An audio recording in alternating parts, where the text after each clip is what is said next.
지난 새벽에는 그 1절 말씀으로 우리가 갈라디아서의 말씀을 나누었습니다. 기억하시죠? 바울의 사도직에 관한 말씀이었습니다.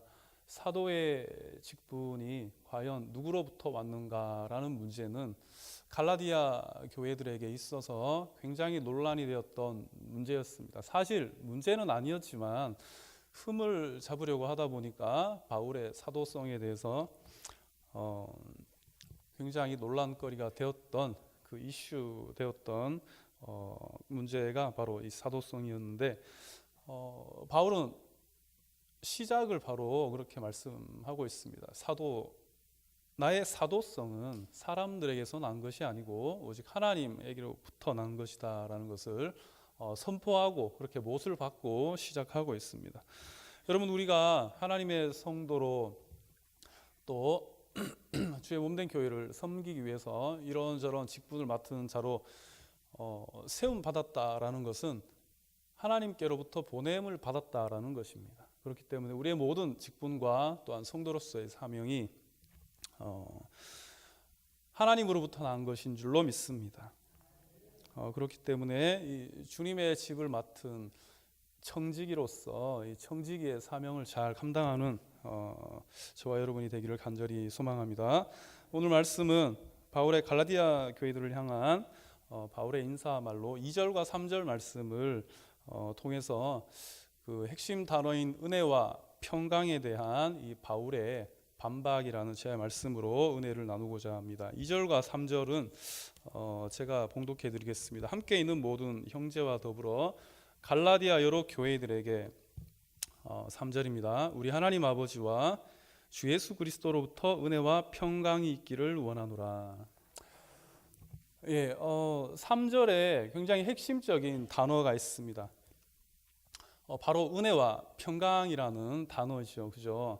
여러분의 모든 가정과 또한 우리 중앙교회 위에도 하나님의 은혜와 평강이 흘러 넘치기를 간절히 기도합니다. 여러분, 은혜와 평강이라는 것은 기독교에서 매우 의미 있는 단어입니다. 그리고 매우 우리에게 친숙하고 익숙한 단어가 바로 은혜요 그리고 평강일 것입니다. 그렇기 때문에 사람 이름에도 많이 쓰이고 그리고 교회의 이름에도 또 흔히 사용되는 그러한 흔한 단어가 되었습니다. 그러나 그만큼 굉장히 중요한 의미를 가지고 있다는 것 여러분 아실 것입니다. 왜냐하면 하나님의 은혜가 만약 없다라면 우리의 존재는 이 땅 가운데 무의미할 것입니다. 그리고 교회도 존재하지 않습니다. 하나님의 은혜가 없다라면요. 그리고 그리스도의 피 흘리신 대가로 하나님과 화평을 이루셨는데 하나님과 우리와의 관계에서 예수 그리스도의 피 흘림이 없다라면 이 화평과 또한 평강도 존재하지 않습니다. 그러므로 이 모든 은혜와 평강은 오직 하나님으로부터 오는 것임을 오늘 바울은 강력히 증거하고 있습니다. 그렇다면 여러분, 은혜란 무엇일까요? 그레이스라고 하죠. 헬라어 원문으로는 카리스라고 합니다. 카리스라고 하는데 많이 들어보셨을 것입니다. 은혜란 과연 무엇일까요? 굉장히 의미가 넓은 의미를 가지고 있습니다. 여러분, 포괄적인 의미를 가지고 있습니다. 감사하다, 긍휼이 넘친다, 그 다음에 명사로서는 선물, 자비, 친절 등의 의미를 가지고 있습니다. 넓은 의미죠. 그런데 이 모든 것을 함축하는 한 가지의 단어로 바로 은혜는 곧 사랑이라고 표현할 수 있습니다. 하나님의 은혜를 입은 자라고 한다면 바꾸어 말하면 하나님의 사랑을 입은 사람이다라고 우리가 생각할 수 있습니다. 하나님의 사랑을 받았다라는 것은 어떤 의미가 있을까요? 하나님의 사랑을 받았다라는 것. 물론 우리가 살아가면서 우리가 호흡하는 그러한 우리 인생에 있어서 저 사람 참 하나님의 사랑을 받은 사람이다. 저 사람 참 은혜를 입은 사람이다. 라고 한다라면 우리가 그것을 가늠하는 한 가지의 잣대로 우리의 어떤 육체적인 우리의 삶에 필요한 모든 것들을 공급해 주시는 하나님의 만 가지의 은혜를 우리가 생각할 것입니다. 내가 입고 먹고 마시고 그렇게 살아갈 때에 필요한 모든 것들을 공급해 주시는 것이 바로 하나님의 만 가지의 은혜라고 할 수가 있겠습니다. 그 만 가지의 은혜를 우리가 옷 입고 하나님의 그 사랑의 옷을 입고 살아가는 것이 바로 우리 성도인 줄로 믿습니다. 그렇지만 여러분, 본질적으로 하나님의 사랑과 은혜가 우리에게 어떻게 적용되어졌을까요? 이 문제를 가지고 접근해 보면 만 가지 은혜보다 한 가지 은혜에 우리가 초점을 맞추게 됩니다. 그것은 바로 십자가의 사랑과 은혜입니다. 이것이 바로 제일 중요합니다. 그 무엇과도 바꿀 수 없고 비교할 수 없는 은혜가 바로 십자가의 사랑일 것입니다. 하나님은 이 사랑을 십자가에서 증명하셨습니다. 로마서 5장 8절에 우리가 아직 죄인 되었을 때에 그리스도께서 우리를 위하여 죽으심으로 하나님께서 우리에 대한 자기의 사랑을 확증하셨느니라 라는 말씀이 있습니다. 오늘 우리 모두가 이 사랑을 입은 자들인 줄로 믿습니다. 하나님의 은혜를 입은 자들인 줄로 믿습니다. 그것이 어떻게 증명이 되었는가 하면 바로 십자가로 증명이 되었습니다. 그런데 안타까운 것은 요즘 시대는 이 한 가지 십자가의 은혜를 굉장히 등한시 여깁니다. 십자가의 한 가지 은혜보다 만 가지 은혜에 치중하고 또 열중하는 것이 바로 오늘의 시대가 아닌가 그렇게 생각합니다. 직접적으로 내 삶의 행복과 우리 가정의 어떠한 물질적인 것에 직결되어지는 그 어떤 가치에 우리가 갈망하고 열망하고 있는 그러한 우리의 모습을 보게 됩니다. 말씀보다 떡에 관심이 많은 시대가 바로 오늘날의 시대가 아니겠습니까? 신명기 8장 3절에 이런 말씀이 있습니다. 사람이 떡으로만 사는 것이 아니요 여호와의 입에서 나오는 모든 말씀으로 사는 줄을 내가 알게 하려 하심이라. 떡도 중요합니다, 여러분. 그러나 신명기에 모세에게 말씀을 하셨던 하나님은 떡으로만 사는 것이 아니다라고 분명히 말씀하고 있습니다.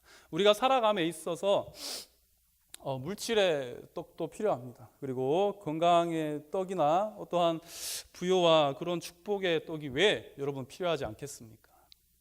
그런데 성경에는 떡으로만 사는 것이 아니라고 분명히 말씀하고 있습니다. 떡으로도 살지만 떡만으로는 살 수 없는 것이 바로 우리의 인생입니다. 그렇기 때문에 여러분, 우리는 만 가지 은혜보다 한 가지 은혜, 본질적인 그 십자가의 은혜가 굉장히 소중하다라는 것을 기억해야만 합니다. 그런데 우리는 왜 가장 귀한 이 은혜만으로 만족하지 못하는 것일까요? 사역을 하다 보면 이런저런 이야기를 듣게 됩니다. 그런데 가장 빈번하게 듣는 것이 이렇게 교회 와도 은혜가 되지 않느냐, 설교를 들어도 감흥이 없다, 이 교회는 은혜가 없다, 저 교회는 좀 은혜가 있는 것 같다. 나름대로 판단하는 거죠, 그죠? 그런 얘기들을 굉장히 많이 듣습니다. 자기 입맛에 맞는 교회와 또 목회자의 어떤 설교를 찾아서 이 교회, 저 교회 이제 옮겨 다니는 그러한 기러기 성도라고 하죠. 그런 성도들이 참 많이 존재하고 있는 것이 바로 요즘 우리 교회의 현실입니다. 지방에 저희 교회는 그렇지 않습니다. 그런데 대도시로 갈수록 굉장히 심합니다. 자기 입맛에 맞는 교회, 은혜가 넘치는 교회, 과연 그 사람의 어떠한 기준과 잣대로 그 은혜를 여러분 평가할 수 있을까요? 이것은 너무나 잘못된 신앙에 여러분 기인하는 것입니다. 분명히 우리가 기억해야 될 것은 바른 신앙이 아니다라는 겁니다. 그리스도가 마치 복음서에 예수 그리스도께서 이 땅 가운데 오셨을 때 그리스도가 여기 있다 저기 있다라고 쫓아다녔던, 앞을 보지 못했던 유대인들과 다를 바가 없습니다. 영적인 교만에 빠져 있었던 유대인들과 다를 바 없다라는 거죠. 정작 눈앞에 있는 가장 가까이 있었던 메시아 그리스도는 간과해버리고 넘어가 버렸습니다. 제자들도 그랬습니다. 알아차리지 못하였습니다. 가까이 있지만 왜 알아차리지 못했을까요? 왜 그 십자가의 만 가지 은혜보다 더 중요한 한 가지 은혜를 깨닫지 못했을까요? 왜 인지하지 못했을까? 은혜가 문제일까요? 아니면 영적인 교만에 빠졌던 유대인들이 문제였을까요? 해답은 여러분들이 잘 아시죠. 여러분, 우리가 문제라면 무엇 때문에 우리가 그 십자가의 은혜를 만끽하지 못하는 걸까요? 오늘 이러한 문제는 갈라디아 교회에도 동일하게 있었습니다. 영적인 교만에 빠진 유대인들이 십자가의 은혜를 폄하하고 그리고 급기야 인정하지 않고 마음이 갈라지고 다툼이 일어나고 분열이 일어났습니다. 이것이 바로 갈라디아 교회들의 문제였습니다. 그 문제의 원인은 무엇이었는가 하면 바로 다른 복음 때문이었습니다. 다른 복음이 뭔가 굉장히 쉬운 문제입니다, 여러분. 복음 외에 다른 것이 복음이다 하는 것이 바로 다른 복음입니다. 이제 굉장히 순수한 복음은 바로 십자가 예수 그리스도의 그 피 흘리심과 죽으심과 부활하심과 승천하심 그리고 다시 오심 그리고 그걸 통해서 얻게 되는 영생, 그것이 바로 순수한 복음일 것인데, 그 순수한 복음 외에 다른 것이 바로 복음이다라고 한다면 그것이 바로 다른 복음입니다. 굉장히 이질적인 문제죠. 갈라디아 교회들에게는요, 이 다른 복음이 문제였습니다. 이것 때문에 교회가 분열되었습니다. 이것 때문에 십자가의 은혜가 가려지게 되었습니다. 이 갈라디아 교회에 있었던 다른 복음은 다름 아닌 여러분 율법이었습니다. 그 교회들에 속해 있었던 기득권자들이었죠. 어떻게 보면 바리새인들이라 할 수도 있는 굉장히 뿌리 깊고 정통성이 있는 사람들, 그 사람들이 바로 유대 그리스도인들이었습니다. 시작은 성령으로 하였지만 예전에 그들이 시작하게 되었던 그들의 전통이었던 율법으로 돌아가게 되었습니다. 그래서 십자가보다 율법이다, 십자가의 어떤 그리스도의 행위보다 내 행위가 더 중요하다, 그렇게 행위와 어떠한 선과 그러한 진리들에 대한 것들을 유대 그리스도인들은 이것이 바로 다른 복음이다, 우리가 행위로 구원을 얻을 수 있다라고 십자가를 앞지르게 됩니다. 그러면서 분열이, 다툼이 오게 되었습니다. 여러분, 십자가의 상징은 무엇입니까? 은혜입니다. 그렇죠? 그러나 율법의 상징은 무엇일까요? 죄와 벌입니다.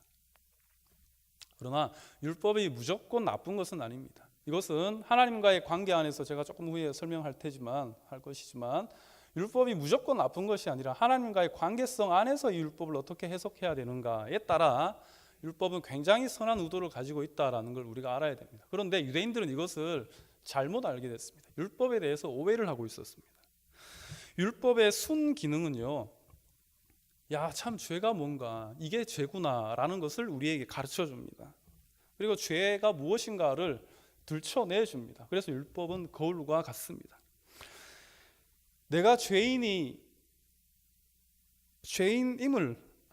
내가 죄인이었음을 알게 해주는 것이 바로 율법이었습니다. 그리고 이 율법에 걸렸던 사람들이죠, 그 모든 사람들이 그리스도의 은혜를 입었다라고 기록된 것이 바로 복음서입니다. 복음서에는 수많은 율법에 거슬리는 사람들이 모두 다 등장합니다. 누가복음에 나열되어 있는 어떤 세리, 삭개오, 율법에 거슬리는 사람이었습니다. 일단 세리라는 직업, 그리고 또 기먹고 말 더듬는 사람, 장애가 있는 사람, 현장에, 요한복음에 보면 현장에서 가늠하다가 붙잡힌 여인, 바로 유대인들이 돌로 치려고 했죠, 그죠? 네. 율법에 비추어 봤을 때 온전한 사람이 아무도 없다라는 것을 복음서는 기록하고 있는 거죠. 그런데 반대로 율법에 비추어서 굉장히 의롭다라고 하는 바리새인들과 서기관들을 예수님은 책망하고 있는 것이 바로 복음서였습니다. 율법은요, 어떻게 보면 굉장히 순한 기능을 가지고 있습니다.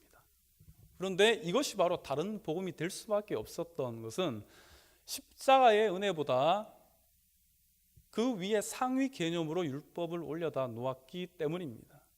모든 관계성을 파기하고 오로지 이 율법만 지키면 의롭다, 율법만 지키면 네 행위가 선하다, 그리고 율법만 지키면 구원받기에 결코 문제가 없다라고 주장하기 때문에 이것이 바로 다른 복음이 되었습니다.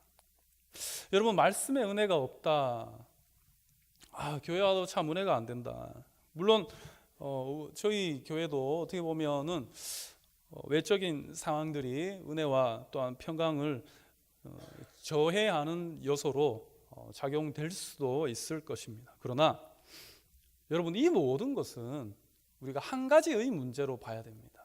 뭐 누가 잘했고 누가 잘못했고 왜 문제로 볼 것이 아니라 이 모든 것은 우리가 십자가의 복음에서 멀어졌기 때문입니다. 저와 여러분들이 순전한 십자가의 복음에서 멀어졌기 때문에 교회에는 평강이 없어지고 다툼이 일어나고 분열이 일어날 수밖에 없습니다. 저와 여러분이 그 하나님과의 귀한 사랑에서 멀어지진 않았습니까? 우리가 만 가지 은혜에 초점을 맞추고 살지는 않았습니까? 여러분, 십자가 한 가지 그 은혜만으로 만족하고 또한 복음이면 충분한 저와 여러분의 삶이 되시기를 간절히 소망합니다. 두 번째, 평강에 관해서입니다. 평강은 구약에 우리가 흔히들 말하는 이스라엘에서 샬롬이라는 인사를 하죠. 헬라어로는 에이레네라고 합니다. 영어로는 피스라고 하는데 평강에 대한 이 은혜는 절대적으로 하나님과의 관계에서 시작됩니다. 하나님과의 온전한 관계에서 파생하는 것이 바로 이 샬롬의 은혜입니다. 유대인들은 만날 때마다 샬롬이라고 인사합니다. 그리고 미국에 있는 랩하는 사람들은 피스라는 말을 자주 합니다. 이 평화와 평강을 외치는 것인데요. 제가 서두에 말씀드린 대로 왜 이 관계에서부터 치중하는가? 관계가 굉장히 중요하죠. 여러분들 잘 아실 것입니다. 우리 가정에서 어떤 내가 가지고 있는 단체나 조직에서 관계는 굉장히 중요한 역할을 합니다. 그런데 우리가 구약을 유심히 살펴보게 된다면 하나님과의 관계가 깨어진 시대에는 평화가 사라집니다. 평강이 없습니다. 존재하지 않습니다. 그러나 하나님과의 관계가 이스라엘 백성들과 하나님과의 관계가 굉장히 밀접한 관계가 되었을 때, 그러니까 바른 관계를 유지하고 있을 때는 바로 구약에서는 늘 포도나무와 또한 감람나무 같은 그러한 평화의 시대가 열렸다라고 열왕기상 4장 25절에 기록되어 있습니다. 하나의 평화의 시대가 도래하고 열렸다라는 것은 관계성 안에서 시작된다라는 것입니다.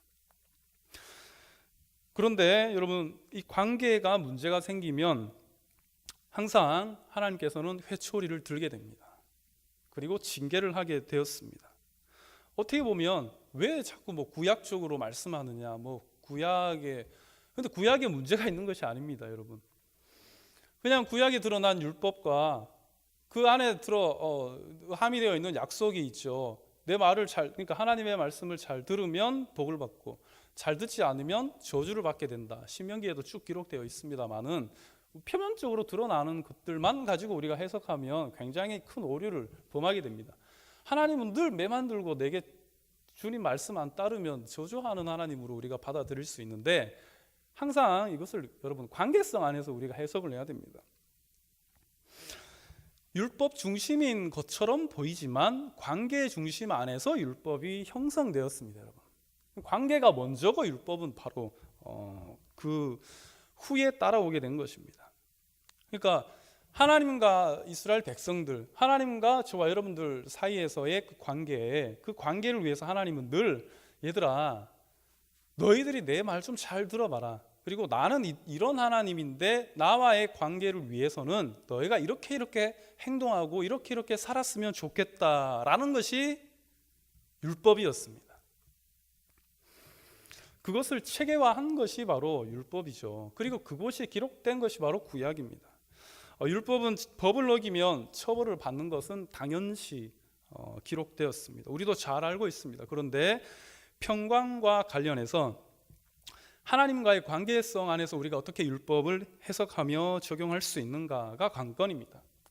단순히 법을 따르고 그리고 법을 따르면 복을 받고 율법을 어기면 돌로 쳐 죽임을 당하는 그러한 벌을 받는다라는 잘못된 율법적 해석이 본래의 하나님께서 원하셨던 관계의 취지를 굉장히 퇴색시켜 버렸습니다. 여러분, 율법과 사람으로 볼 것이 아니고 하나님과 사람으로 봐야 됩니다. 그리고 그 중간에 도구로서 어떤 매뉴얼이라고 생각하면 됩니다. 율법은 매뉴얼입니다.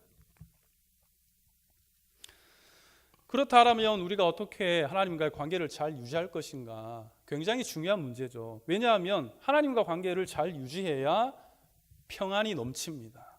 샬롬의 은혜가 충만합니다. 우리 교회도 마찬가지입니다. 여러분, 저와 여러분들과의 관계가 먼저 중요한 것이 아니라 개개인적으로 이 교회와 하나님과의 관계가 더 중요합니다. 그 관계가 잘 유지가 되었을 때에 우리 성도 간에는 화평이 생기고 평강이 흘러 넘칠 줄로 믿습니다. 여러분, 아브라함과 이삭과 야곱의 하나님이라고 구약은 늘 이스라엘의 역사에 대해서 증거하고 있습니다. 그리고 요셉과 모세까지 내려오면서 하나님은 이스라엘 백성을 어떠한 관계성 안에서 부르셨습니까? 내 백성이라는 관계입니다. 그러니까 하나님은 우리를 하나님의 거룩한 백성으로 부르셨습니다. 내 백성이니까 다스리는 자는 누구입니까? 하나님이죠. 이 관계입니다. 여러분, 굉장히 중요한 관계를 우리가 기억해야 됩니다. 감독과 선수가 있잖아요. 그죠? 축구나 여러 어떤 야구나 스포츠에서 감독과 선수가 있습니다. 근데 감독과 선수의 위치는 결코 동등하지 않습니다. 여러분, 분명합니다. 결코 동등한 관계가 아닙니다. 감독은 지시를 하고 선수들은 뭡니까? 그 지시에 따라 이행을 하는 것이 바로 그 관계죠. 하나님과 이 하나님 나라의 백성, 즉 거룩한 백성들과의 관계도 우리가 착각하는데 결코 동등한 관계가 아닙니다. 여러분, 하나님은 하나님 나라의 백성을 다스리는 분이십니다. 그렇다면 누가 왕입니까? 하나님께서 왕이시죠. 하나님이 왕입니다.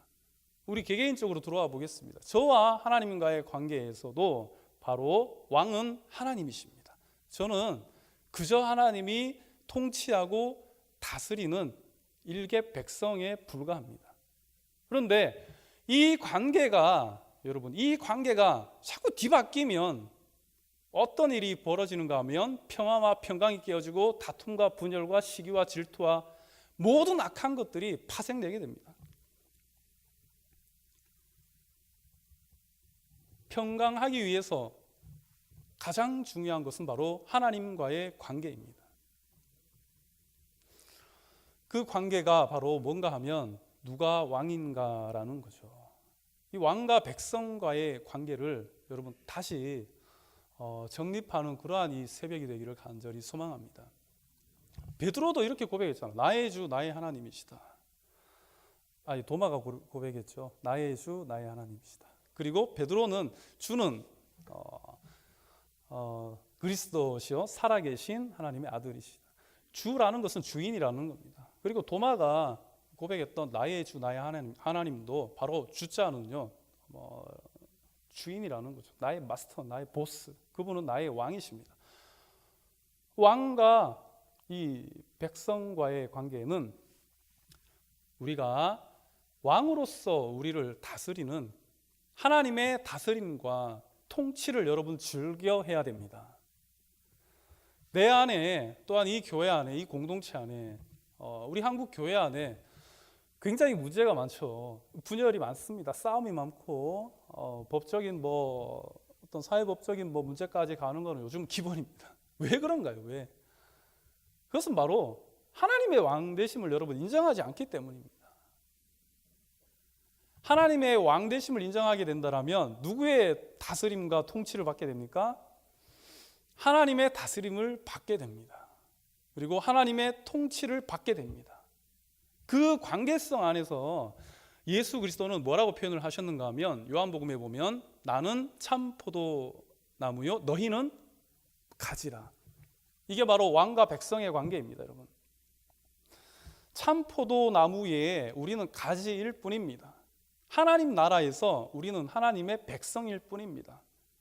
그는 나의 목자, 우리는 그의 기르시는 양이라고 표현하지 않습니까?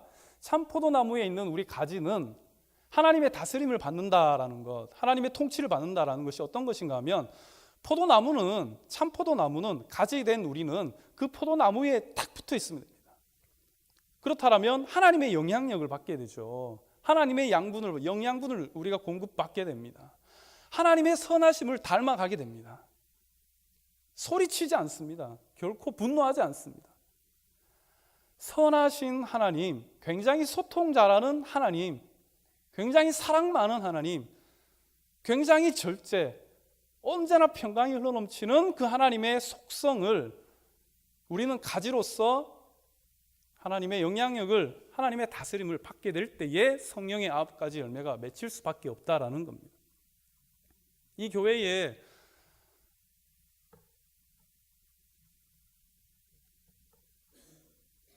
참 어려운 문제들이 많은 줄로 압니다. 목소리를 높인다라고 해결되지 않습니다. 그 어떠한 법으로도 여러분 해결되지 않습니다.